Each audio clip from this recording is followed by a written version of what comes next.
ចាយវាក្នុងគ្រួសារគឺជារឿងសំខាន់ប៉ុន្តែអ្នកនិងសមាជិកគ្រួសារអាចនឹងមានគំនិតខុសគ្នាអំពីអ្វីដែលត្រូវចំណាយឬពីអ្វីដែលត្រូវសន្សំដូចនេះដំណោះស្រាយដែលល្អបំផុត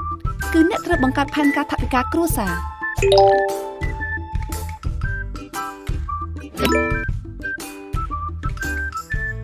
ផែនការថវិកានៅក្នុងគ្រួសារមានសារៈសំខាន់ណាស់ព្រោះវានឹងជួយគ្រួសារអ្នកឲ្យសម្រេចគោលដៅរួមសម្រាប់ចិត្តលើរឿងលុយកាក់ប្រកបដោយប្រសិទ្ធភាពនិងបង្កើនទំនាក់ទំនងល្អជាងមុននេះគឺជា5ជំហានដើម្បីជួយអ្នកឲ្យបង្កើតផែនការថវិកាគ្រួសារ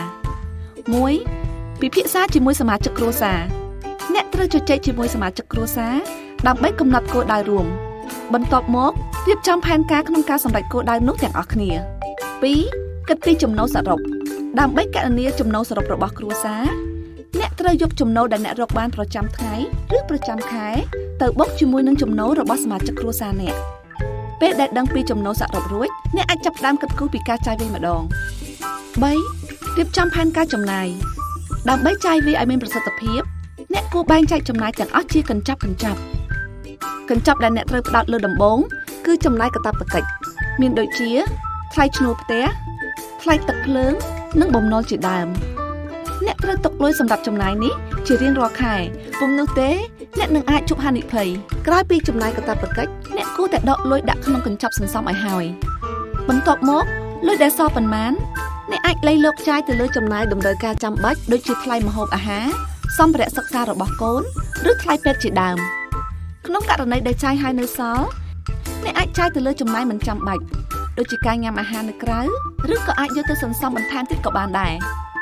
4. ការសរុបលើចំណូលចំណាយបើអ្នកឃើញថាការចំណាយទាំងអស់រាប់បញ្ចូលទាំងលុយសន្សំតិចជាងឬស្មើចំណូលនោះផែនការរបស់អ្នកមានប្រសិទ្ធភាពហើយប៉ុន្តែប្រសិនបើការចំណាយលើសពីប្រាក់ចំណូលនោះអ្នកគួរតែគិតឡើងវិញអំពីផែនការរបស់អ្នក 5. ត្រូវត្រួតពិនិត្យផែនការថវិកាគ្រួសាររៀងរាល់ខែបើសិនជាមិនទទួលបានជោគជ័យលើកដំបូងអ្នកអាចផ្លាស់ប្ដូរវិធីសាស្ត្រមួយចំនួនដូចជាជៀសវាងចំណាយមិនចាំបាច់កាត់បន្ថយចំណាយចាំបាច់ណាដែលអាចសន្សំសំចៃជាងមុនឬក៏ស្វែងរកឱកាសបង្កើនចំណូលបន្ថែមពេលអ្នកទទួលបានជោគជ័យអ្នកអាចបន្តធ្វើតាមផែនការរបស់អ្នកឬអាចកំណត់គោលដៅថ្មីក៏បានដែរជាមួយនឹងជំហានទាំង5នេះយើងសង្ឃឹមថាអ្នកនឹងមានទំនុកចិត្តជាងមុនក្នុងការទុកដាក់លុយកាក់ដើម្បីឲ្យអ្នកនិងគ្រួសារអាចសម្រេចគោលដៅរួមផ្សេងៗដោយគ្មានការព្រួយបារម្ភពីអនាគតចាត់ចែងលុយកាក់អ្នកឲ្យបានល្អនៅថ្ងៃនេះដើម្បីសម្រេចក្តីស្រមៃនៅថ្ងៃមុខ